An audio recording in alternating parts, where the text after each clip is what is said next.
Wow, that's not good. We're missing something. Yeah, we're missing our theme song. And there it is. Da, da, da. Something stopped. Well, another wonderful smooth opening to show 329 for July 24th, 2019. My name is Russell Frost. I am your host for this week's journey into advanced tech mobility and sustainable energy. Yay. I think there's a short or something. I hear this bad hum all of a sudden. Well, we'll see if maybe that gets worked out before the end of the show. Music, lips, a cappella. Yeah, you can hear me though, right? Yeah, Yep. there we go. So let's see. Danny Cooper isn't here this week. No. Insert laughter. Thank you. We miss you, Danny. Tony Schaefer, my co-host, is out sick. Tony, we hope you get better. And whoa, wait a second. A very mobile and on-the-go Casey Green has just joined us. Hi, Casey. Hi, everybody. No, some hotel room somewhere. That looks like a hotel. Yeah. That looks like a hotel. Well, Casey, so nice to you to see. So we'll introduce you, Mr. Casey Green from youtube.com/Casey Green. Thank you. Hey, and he has some cool gray headphones. Yeah, these are my Surface headphones. Because I'm on the laptop today. So, so I'm not in full HD. Not in full 4K. I'm not 4K. Okay. I'm in 1080p. Yeah.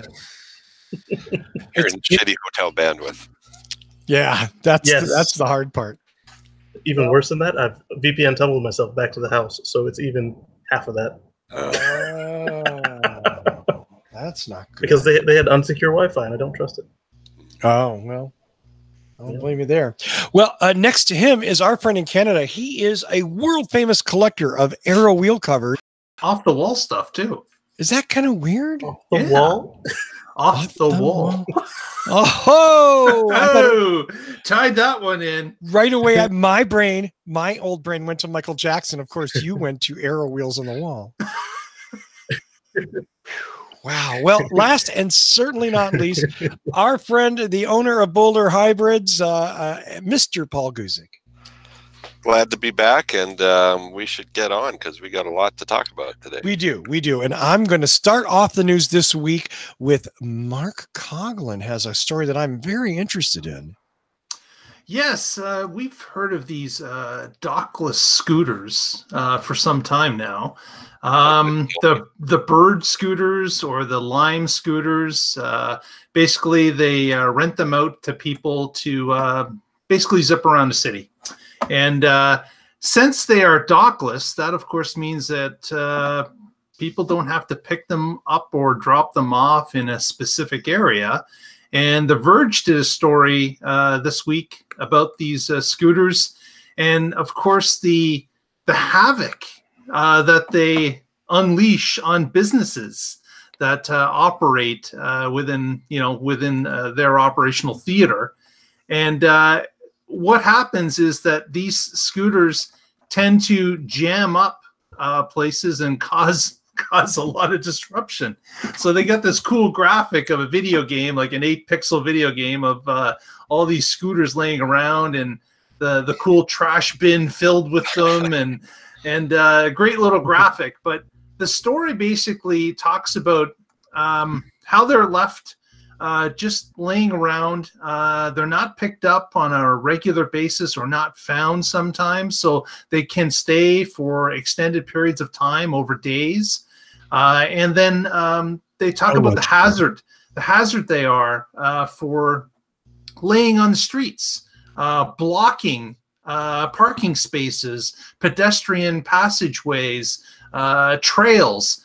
They're littered everywhere, and this picture kind of shows that these are, and this is just one of the brands. It's the Lime scooter, and there's like 24 sitting here in different settings of on the ground, and they're all over the place. Well, these two gentlemen have started up a business now, which basically impounds the scooters on behalf of businesses that are just upset their patrons can't get into the restaurant or place of business because the scooters are laying around everywhere. And these gentlemen are going around taking pictures of the offending scooter and then grabbing it, throwing the back of a pickup truck, and basically hauling it off to the impound yard, similar to what happens with cars. Yeah. So I ask you to, if you have some time, to read through this article, but it's interesting about how these scooters are affecting businesses and what the problems are. And you know, I come from an area that we do have Lime scooters. There's a trial period going on over the rest of the summer here in KW. But Russell, you'd probably be better equipped to talk about this type of photo than I would. Well, interestingly enough, I didn't recognize this link because I hadn't read this Verge story, but I had read another story in the San Diego Tribune because this is local news here. So let me present the same story with a totally different point of view. How's that? Okay. You're a repo guy. You specialize in hunting down cars and hunting down property that's been taken south of the border in Mexico. You also have a bike rental business in Pacific Beach, which is a super popular beach area in San Diego where people go and used to rent bicycles and ride around and all that stuff. One day you come out of your store and there's like a handful of Lime and Bird scooters out there just laying there. Now, it's not illegal, it's annoying, but you rent bicycles for a living, and these assholes are leaving free conveyances in front of your business. Now, you're a repo guy. You understand like property and theft and all of that. So what you do is you develop another business called Scoot Scoop, where you go around and you literally have like 10,000 of these damn things, and you're holding them. What do you want to call it? Ransom, bail, tow charges. and until these companies pay this money, you're not going to release their property to them. Well, I don't know. Who's breaking the law here when it comes right down to it? Well, is there a law you can't just dump them on the sidewalk? Or? Not. Well, I mean, they have towaway zones. Is this similar to that? Yeah. It's an impounded away zone. I mean, all you'd have to do if you're the store owner is like push it into the street so it's illegal and then tow it, impound it. Which is kind of a, I don't know. You know, if somebody moved my car into a towaway zone and then it was towed, I'd be like, what the hell? But I have to admit, what they do in Oakland, they just throw them in Lake Merritt, right? Right, exactly. Or, well, they throw them into the ocean here. Yeah, the ocean's close enough. Sadly, yeah. Take them to the end of the pier and let them go. Yeah, ride it out to the end, splash, you're done. I have to admit, my sympathies aren't with the repo guys. I definitely see where Bird and Lime are screwing things up, but I've also been down in San Diego enough to know that they're working really hard to do things much better than they used to. So I know that that has improved. I know people use these things, and I'm sure that that business has totally screwed his bike rental business. Yeah. Because, I mean, really, who's going to rent a beach cruiser when you can get one of these dockless things and get it and leave it anywhere? It just, I get it, but I think this is, to be honest with you, I think this guy's an asshole. And he's operating in the margins of the law to try and make some money. Okay. So meanwhile, he's got a couple of containerfuls of these things beeping and buzzing in his back repo yard, and he just holds on to them until, I guess he's going to hold on to them until he loses a court battle. Yeah, I mean, that's really what it's going to come down to is the question with these two lawsuits. Is it going to, you know, it's either going to break this guy or he's going to be a gazillionaire, right? And you know, whatever. Cheers. I just, you know what? I'm not a big fan of tow truck people. Yeah. Sorry. The ones I like are the ones that come get you when you have a need. You're disabled. The AAA guys are great, right? Yeah. It's the road. park for 3 minutes over are not so great. Right. Yeah. I've had that thing where like I missed it by 5 minutes and my car is gone. So I run to the yard and it's $400. You've had my car 10 minutes, $400. Yeah. Okay. And they have the friendliest people at those tow yards to help you. Yeah. Customer service specialists. The Rottweilers are not at all intimidating. Yeah. No matter what your excuse is, they just kind of give you this surly look and like $400, please. Or they don't even say please. There's no please. $400. I want your car. Give me $400. Back in the old days, I had a guy, my first car, my 67 Mustang. I had a company tow it out of my apartment. Because I wasn't parked in my space. I was stupid. I admit it. They towed me and I went to pick the thing up. And I had a AAA guy who was going to tow it out. And the guy, the tow truck company had disconnected the drive shaft to tow the car. And he's like, and the AAA guy's like, you're going to reconnect that. He's like, that's not my job. I just pull the cars. And it was like, oh, Jesus. You know what I mean? Like, yeah. So this is, I'm sorry, Mark, this is growing pains. It's a big growing pain, though, from what I hear from other larger cities. Yeah. I tend to think scooters are like millennials. They get blamed for a lot of shit because it's an easy target, allegedly. Millennials don't buy cars anymore, so car sales are slumping. Scooters operated by millennials? Well, exactly. Millennials are buying too many cars. They've ruined the scooter industry. Yeah, exactly. Damn millennials. No, and I think both of those arguments are bullshit. I think the scooter companies. Yeah, because I'm sorry. When they say millennial, they're not even talking about millennials. They're talking about this Gen Z stuff. Well, there's that too, right? It's often a label. Just anybody that isn't me. Yeah, is a millennial. Mm-hmm. I think the scooter companies have screwed up a lot in not operating more responsibly. But I don't know that means that you're allowed to scoop up their property and put it in a container with a lock on it. That's, I get where that idea comes from. You open up the container. You paint a square in it, and you put a sign that says scooter drop zone, like Wile E. Coyote style, and then at night you lock it. You didn't do anything. See? There you go. So there's a lock on it during the day or during the night, right? Yeah.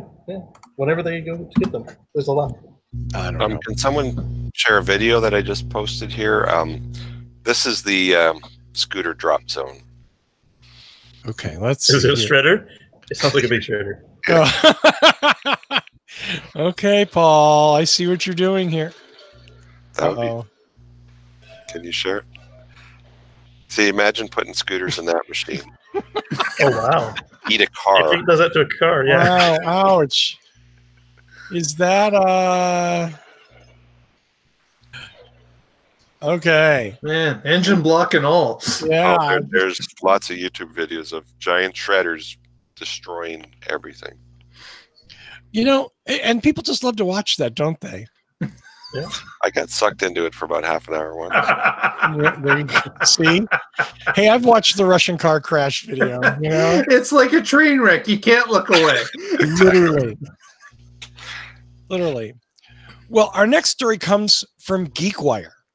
What you're asking are GeekWire. I don't even remember what GeekWire is, but Monica Nicholsberg authored a story on January 23, 2008. Now, why would we go more than a year and a half in the past to talk about a story today? Well, this story was an interview with, and forgive me, I'm going to do my best here, Dara Khosrowshahi. Khosrowshahi, excuse me, Khosrowshahi. That is, Dara is the CEO of Uber. Mm-hmm. And the headline of this story is, quote, Uber CEO expects self-driving cars to start picking up passengers in 18 months. Flying cars, 5 to 7 years. He had them backwards. I want to put this on the screen for just a second, just to prove that I'm not making it up. There we go, kids. Yeah. Self-driving cars, 18 months. And that, my friends, is today. Now, CEOs say Uber Air. Yeah, Uber Air. There's another one. CEOs say things all the time that they don't really mean or that they mean, but then things happen. But I think this is a great example of how we shouldn't listen to everything a CEO says. How because a CEO of a multi-billion-dollar company says something doesn't make it right or true or doesn't mean that it's accurate. That's all. A forward statement. A forward-looking statement. Yeah. Yeah, that's corporate speak. That's what they do. I got nothing. Yeah, well, come on. That's the way, like you said. Oh, it's 5:30 somewhere. Oh, it's 5:30 somewhere. In Newfoundland, isn't it? There is these CEOs do this as part of their jobs, and they push out this corporate speak based on what it's driving for the next quarter or the current quarter or whatever. Like, I don't know if they're required to say sometimes that these are forward-thinking statements or something along that line, or if they're just quoted whenever they say something like that. But you're right, Russell. They put out what they feel at the time or want to do to drive something else home at the time. So they're either reinforcing things like maybe a stock price, or they're trying to make things move. But that's exactly what they do all the time. I think it's important to call out the examples of when their statements don't come true. Yeah. Because again, they're certainly not publicized as much, are they? No. Is there where's the follow-up? Like, hey dude, where's the self-driving cars? Yeah, Said like no shouldn't that paper be the one, or that article, that website, shouldn't they be all over this? That, hey, we had a statement about 18 months Uber picking up cars. Where are they? Or even their competitors say, hey, GeekWire published this. What were they thinking? Yeah. This is a tough issue, because I was discussing this on Facebook with a friend who used to be a Motor Trend and Detroit automobile writer. And it's tough. Like, are you critical? What's the difference between fact checking and just being a stenographer? When this person says this is going to happen in 18 months, is it the writer's responsibility to be critical of that if they feel it's not likely? Or is it their duty just to report that and then you decide, which we know how well that works out? We report, you decide. Yeah. I don't know. I think just for me, I want to learn things. When I'm reading or listening, I want to learn things. I don't want to just hear stuff. I want to learn things. And if you're not giving me any insight, you're less valuable to me. Right, because otherwise, if there's no commentary, people could say, I'm going to drive a car that runs on unicorn tears, Yeah. Paul Guzik said it. He's the CEO of Boulder Hybrids. He must know. Yeah, it's true. A flying car that runs on unicorn tears. I have. Yeah. And the investment dollars flow towards Boulder Hybrids. I don't know. Yeah. Well, Mark has a story about another CEO, but this is a little bit different. Yes. Our friend in the electric car world. Yeah. Again, I use friend loosely. Very, very loosely. Our embattled friend. I think. Carlos, is it Ghosn? Ghosn? Ghosn. Okay. Carl, of course, famously a number of months ago was arrested. He was charged with basically embezzlement from Nissan and its partner companies. And he was charged with the crime. It hasn't gone to court yet. He's been released on something large, like $4.8 million in bail, $4.5 million in April from Japan. He was released. And he has now countersued Nissan Motor Company and Mitsubishi for $16.8 million in damages. Because of the mistakes he and his lawyers indicate were made when he was relieved of his duties. Because he operated out of the Netherlands and the Netherlands law applies. And apparently, whenever you fire an executive, you have to first tell him what he's being accused of, and then you have to provide him with the evidence about the accusations. And neither of those things happened, indicated his lawyer, and therefore he is suing them for $16.8 million, or 15 million euros, as it is. But here we've got he chose to operate out of the Netherlands because of that. Like I would really. That's a good thought, Paul. But man, that's some real advanced planning, guy, you right? want to be in a country where you can't get in trouble or have a loophole, right? Maybe he. Like, why wasn't he in France where Renault is, or Japan where Nissan is? Well, Japan was where he was arrested. Good point. I'm not sure if this was planned or not, and certainly he's not saying anything. but interesting that this gentleman's up on charges. The court has not ruled on it. He hasn't gone to trial yet or in front of a judge. That hasn't happened.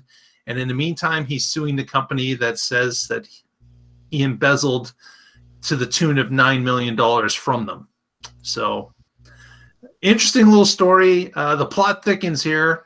We'll have to see if more fireworks fly as this goes to trial or to a judge. They will. I'm sure that it is. The story's not going away. I'm sure we'll get some more details as it rolls along.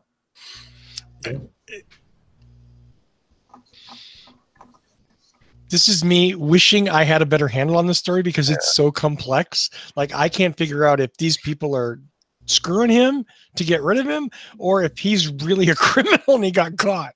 Yeah. Or something in the middle. And we all know the lawyers are going to win big time on this. Well, the lawyers always win. Always do. Bad paycheck. The timing on all of this was very suspect. And the way they got him and then let him go and then got him again, let him go. It's very weird. I mean, the whole thing is just very weird.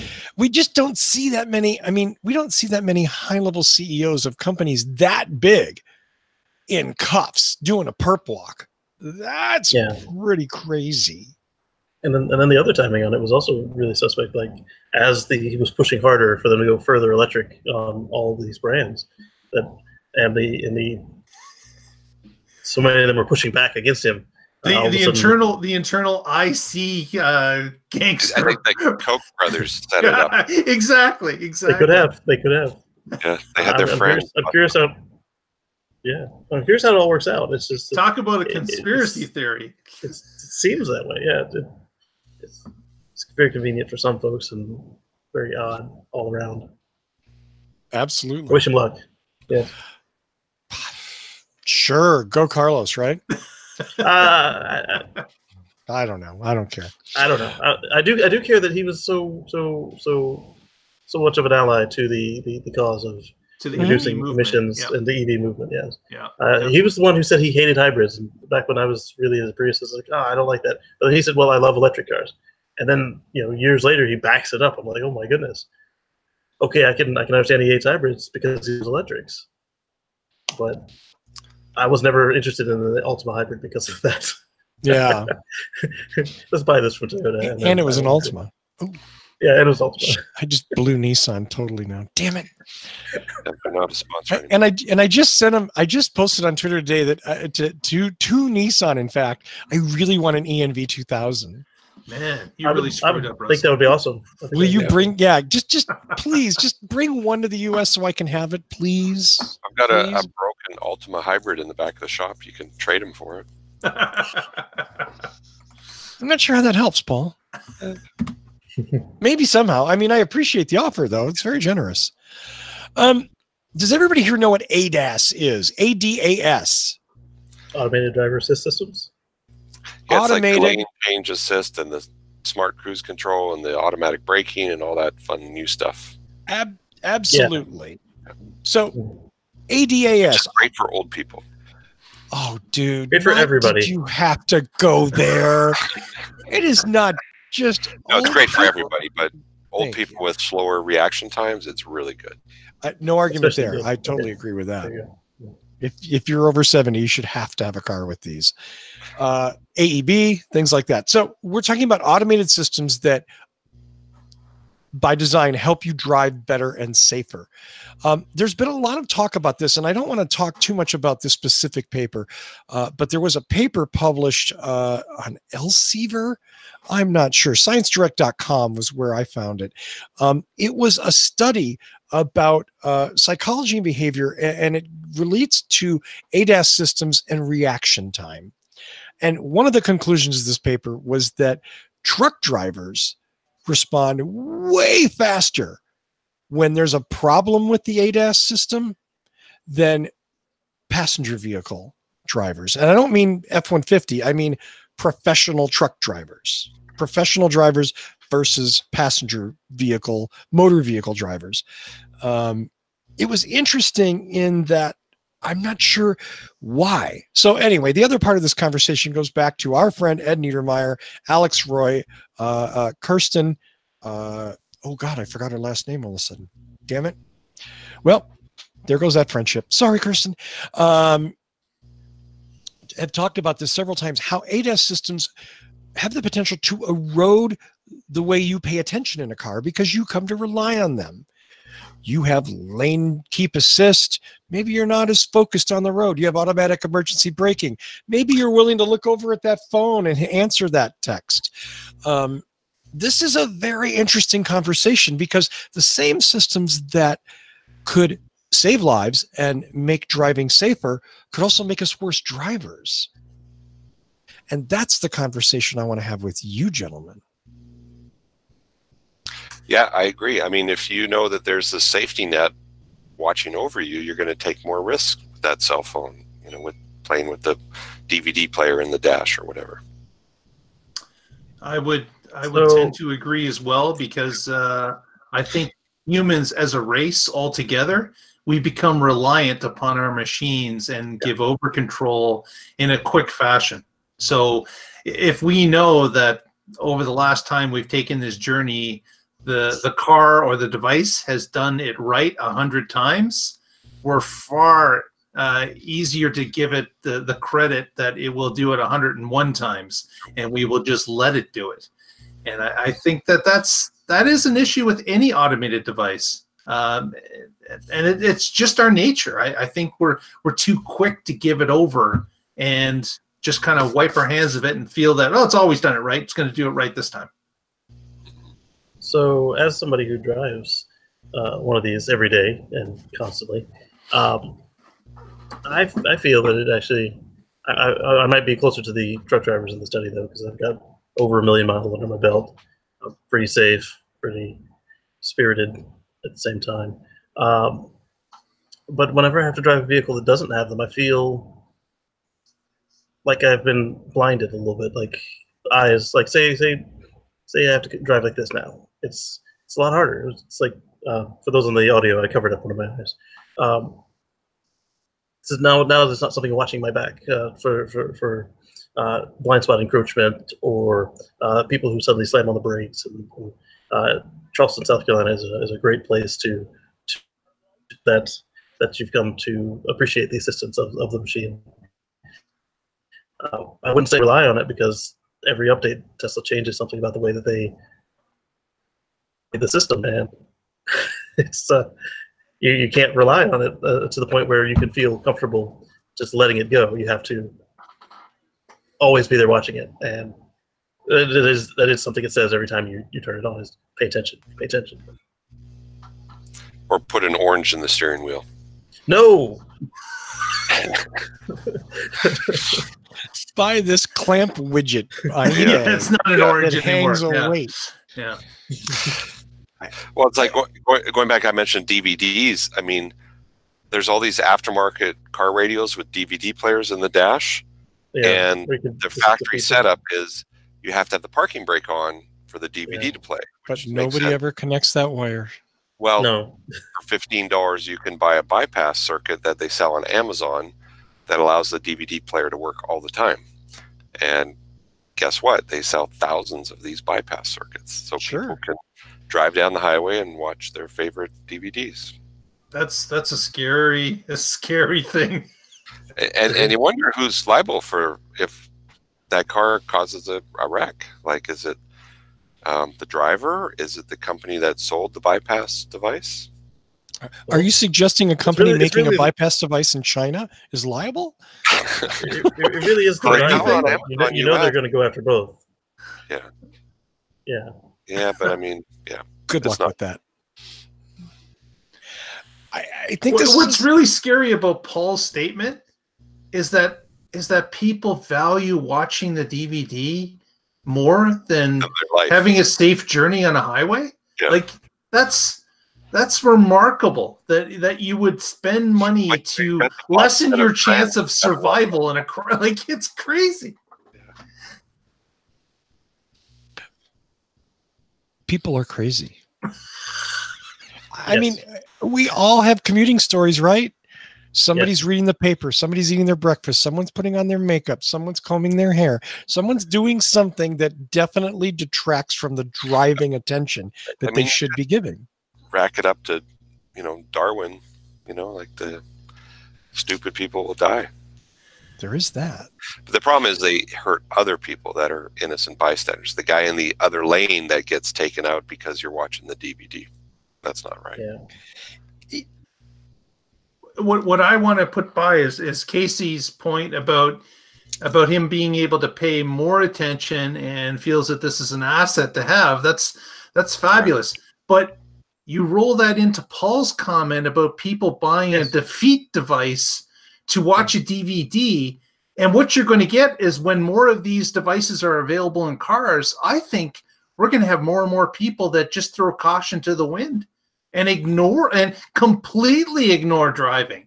Not just a little. This now becomes the car's going to do it itself. I don't care about it anymore. Now I can eat my breakfast. I can put on my makeup. I can do this. That's a scary thought that people are just going to give up control. There's a YouTuber I watch sometimes that his whole thing is like, oh, I had to update to autopilot. Let's see if it'll try to kill me now. I'm like, and like he makes these headlines that are like ridiculous. Like, dude, you're using it wrong. Stop that. And then when you see his videos where he's not trying to clickbait into the stuff, you see he's got the stupid thing on the steering wheel. It's like, dude.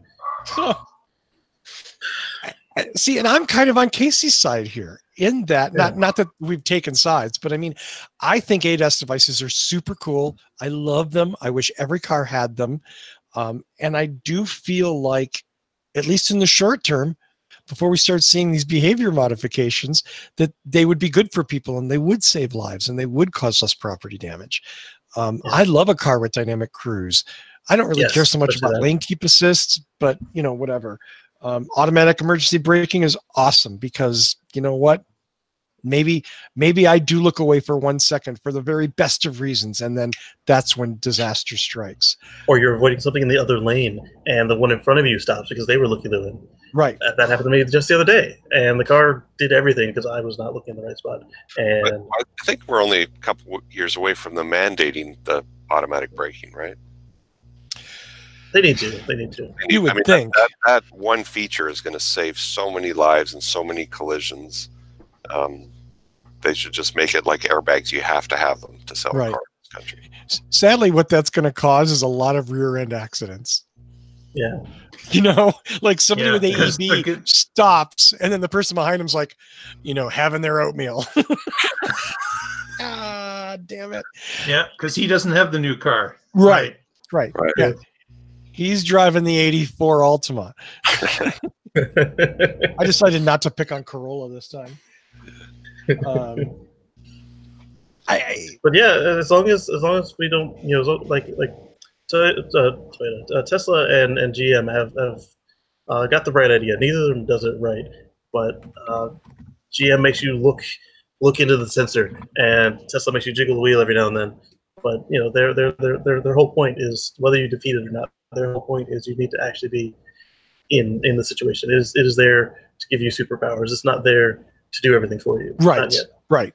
Now, that is definitely one of the strengths, is that driver monitoring system in Super Cruise. Mark, I want to, can we skip a story and do yours next? Sure. This, sort of related to this, there is a story in the Washington Post this week with a headline, and I'll just read the headline and then we'll explain it. Quote, more Americans have died in car crashes since 2000 than in both world wars.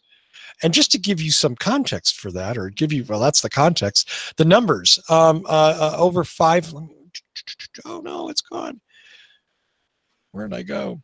200,000, I think. No, well, it was 500,000 actually, but what we're talking about, 624,000 people have been killed in car accidents in the United States since 2000.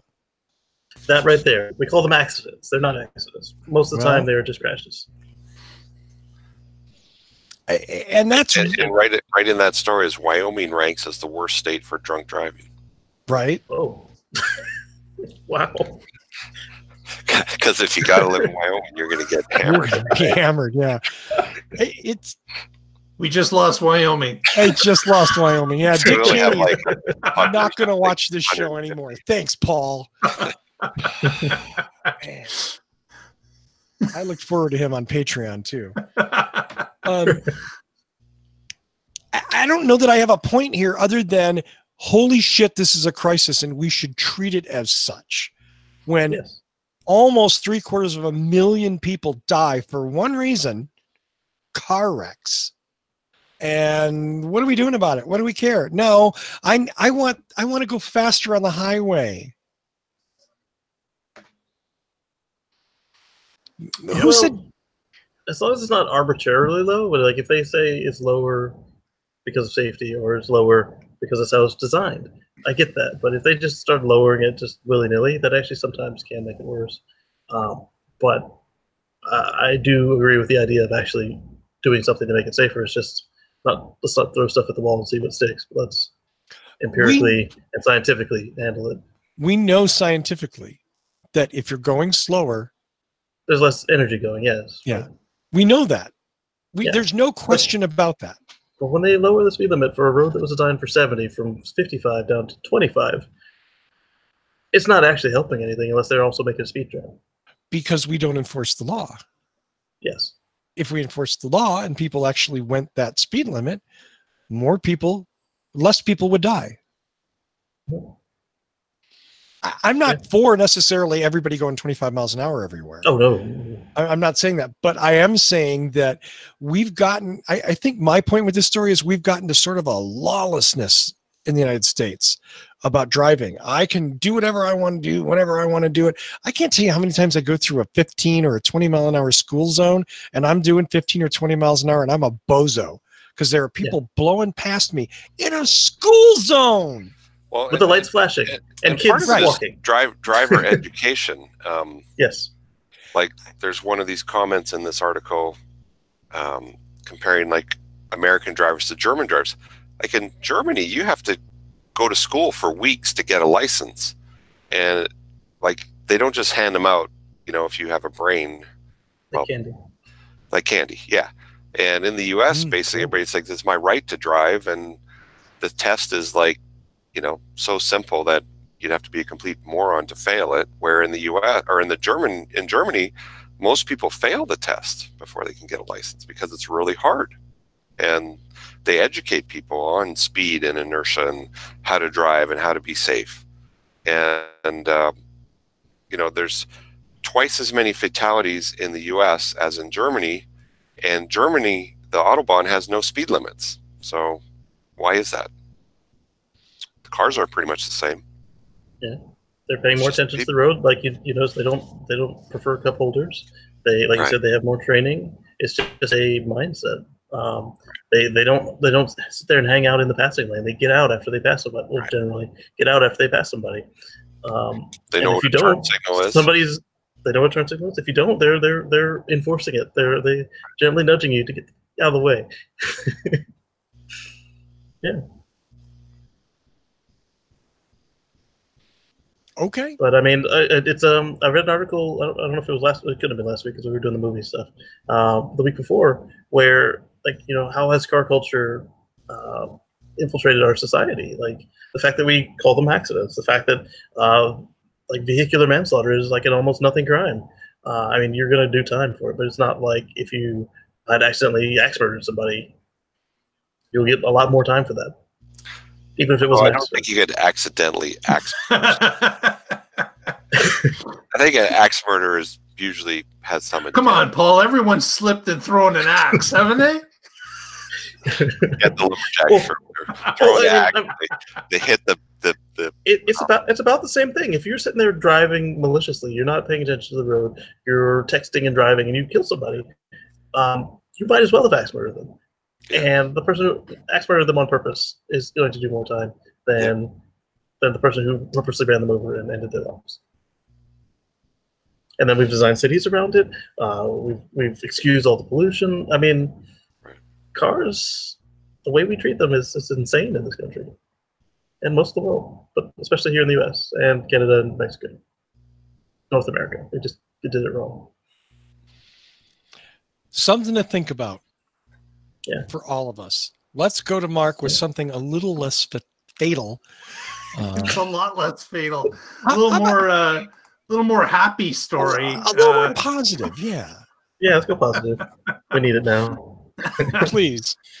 So what we've got here is New York City area ordered 50 solar EV charging stations to be used with their fleets. So their police vehicles or fire department or Parks Commission are using these pre-made stands that fit inside a single parking spot.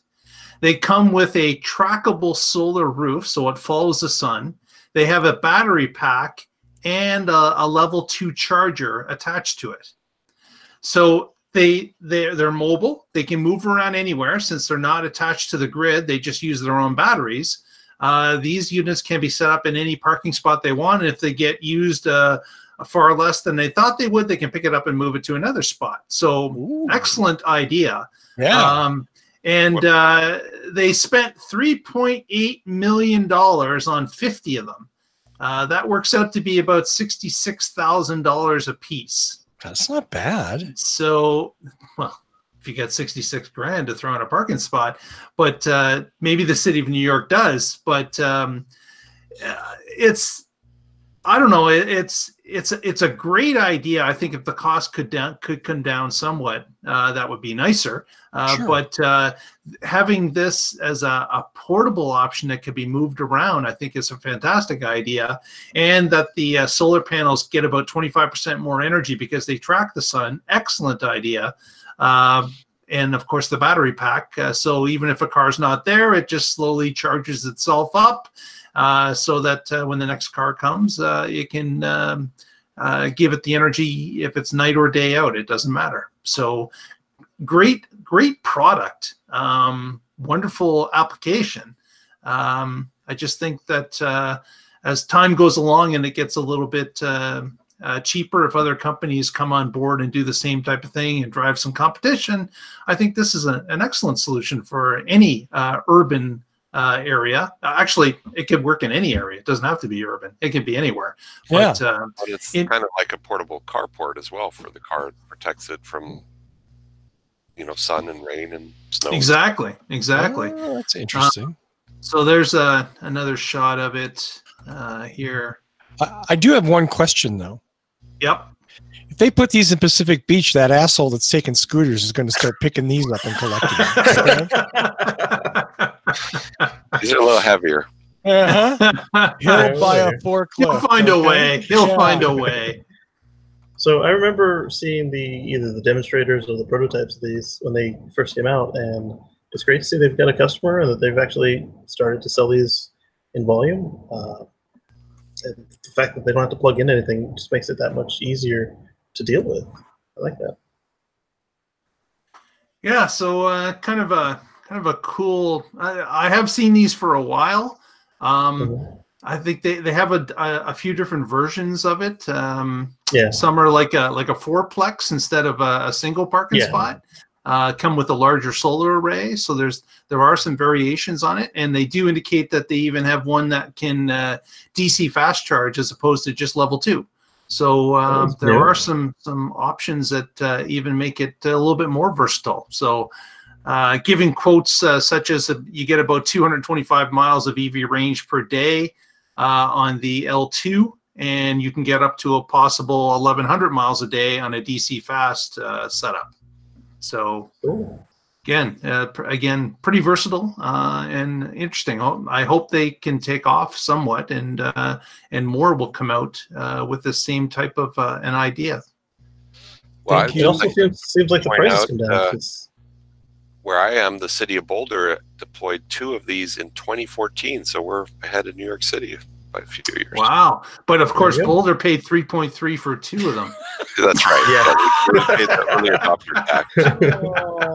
I've actually used one of them, and it is pretty cool. It's basically a pad that you drive your car onto, and then the equipment and the panel covers the car. So it's pretty neat.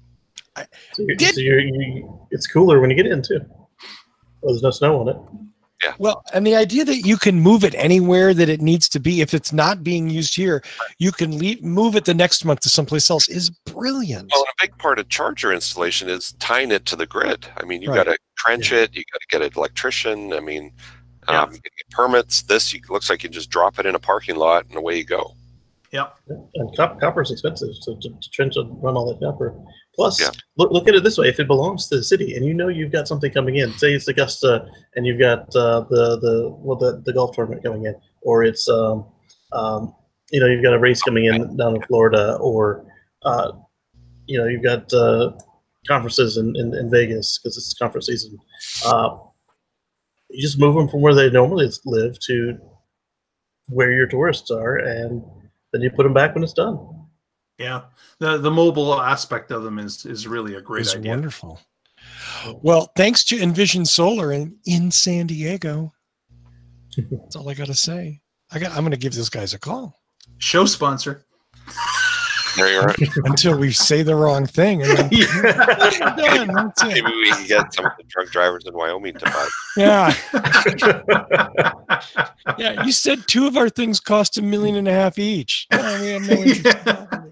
We said they used to. Yeah, it was 2014. Yeah, and now $2 million will get you 30 of them, or whatever we said. There you go. Well, finally, a brief story that I thought was interesting enough to at least mention. There's a company in China called CATL, C-A-T-L. I didn't know this until just now, but that stands for Contemporary Amperex Technology Company Limited. Sure it does. If you've heard, if you've heard of CATL before. English. I'm sorry. Oh. Generated that. You've heard of them. They're one of the world's largest suppliers of batteries. Toyota and CATL signed a comprehensive partnership agreement to provide batteries, new technology development, improve their Toyota's existing electronics, and to set up the reuse and recycling of batteries. Now, where is this going to go from here? We don't really know. It's just a partnership now, but it is, again, as we've seen, like the alignment of autonomous vehicle development companies aligning with car companies in the last couple of months. It is interesting to see the battery companies doing the same thing and signing these agreements to see who's going to be connected to who and how. It's pretty cool because Toyota used to be kind of tied at the hip to Panasonic. I'm sorry, I totally missed that. I don't know how.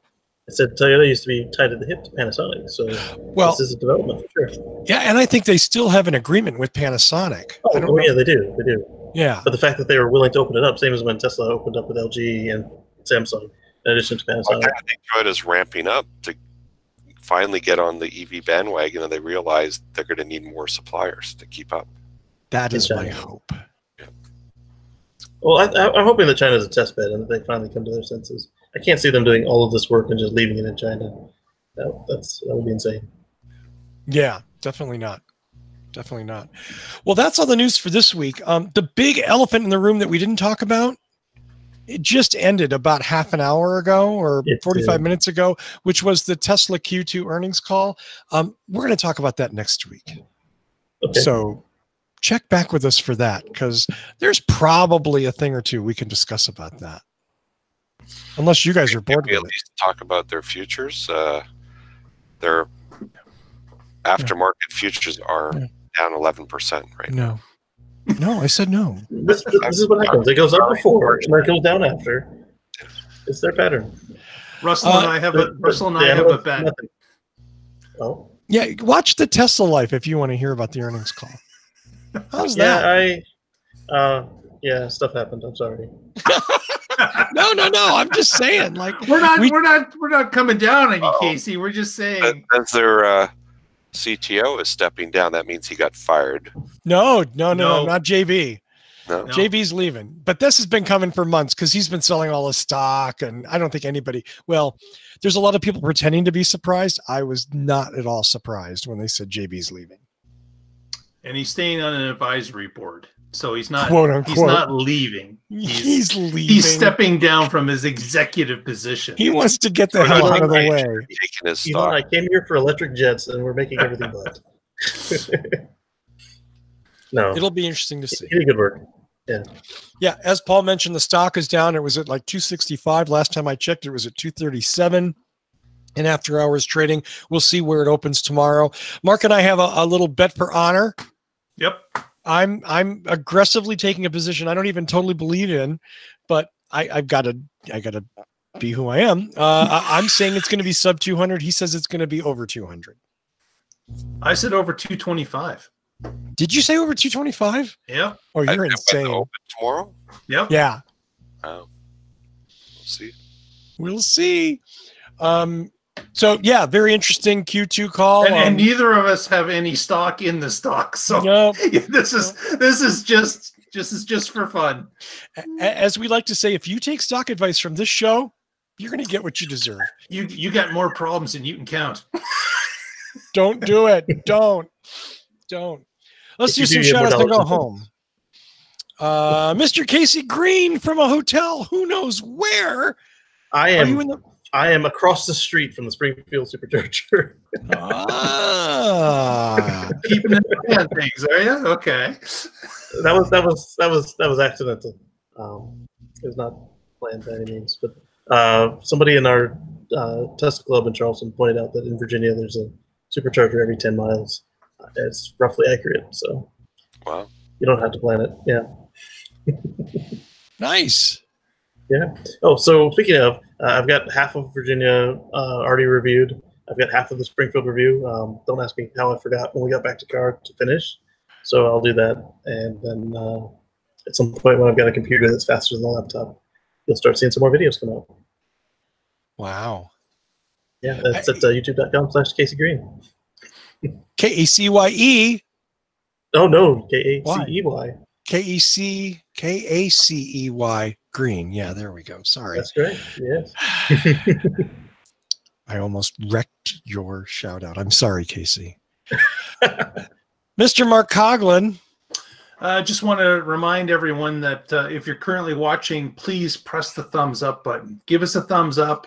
And if you haven't subscribed already, press that subscription, ring the bell to get auto alerts on show start. Also, you can follow us on the social media. You can follow us pretty well anywhere at the What Drives Us signia. So at Twitter, What Drives Us, on Facebook, What Drives Us. Where else, Russell? We got a ton of them. I have no idea. No. We're What Drives Us? Facebook.com/What Drives Us. It's Twitter.com/What Drives Us. The important one is Patreon.com, where you can go and support the show for less than 25 cents per show. $1 a month is the minimum. We beg you. No, wait, I beg you. Please toss $1 our way. Patreon.com/What Drives Us show. And before I do the rest, thank you, Mark, for bringing all that up. Do you want to talk about Waterloo Regional? No, we're good. Okay. Paul Guzik. They've had enough of us. I'll just plug my business as always. Boulder Hybrids. Our website is boulderh.com if you're looking for a used car, or boulderhc.com if you need your hybrid or EV repaired. And we are obviously in Colorado. What's a nice new Primo piece you got there? A nice which? A nice new exciting vehicles? interesting car. Yeah. Yep. Do you have a new one for sale, Paul? Do you have a new one? Trying to think of what I've got that's new and exciting. I've got a Gen 4 Prius Eco coming in. Ooh. Very high mileage. I've got I've got a shit ton of RAV hybrids coming in. Really? Those are very popular in Colorado. You have RAV hybrids? Yeah, they came out in 2016. Right. Now they're 3 years old, so they're coming off lease, so I can get them in wholesale auctions, and then we resell them to customers. And they're popular in Colorado because they've got the SUV form factor, clearance, all-wheel drive, hybrid, ticks a lot of the boxes. It's a great car. Yeah, they're nice. I reviewed it in 2016. I loved it. Good gas mileage. In the Colorado region needs a hybrid mountain car, come and see us. Go see Paul Guzik at boulderh.com. Yep. I want to thank, I haven't seen the chat room, but we'll figure out a title. Sorry, chat room. But I want to thank everybody in the chat room, of course. One personal note for me, Rutger Hauer died today, and that makes me very sad because he was a brilliant actor. So rest well, Rutger. Once again, we hope Tony Schaefer recovers soon and is back on the show. And yeah, I think that's all the news that I have, the sort of housekeeping. Once again, our thanks to Michael Manring for our theme music. Visit him at manthing.com. You can visit our YouTube page, youtube.com/whatdrivesus. Please subscribe. Please hit the bell for notifications. And if you're watching this show right now, hit that thumbs up because we appreciate your support. It costs nothing, and it does help us. Thanks very much. Tune in next week and find out what drives us. La Musica is back. See you later. Have a good week, everybody.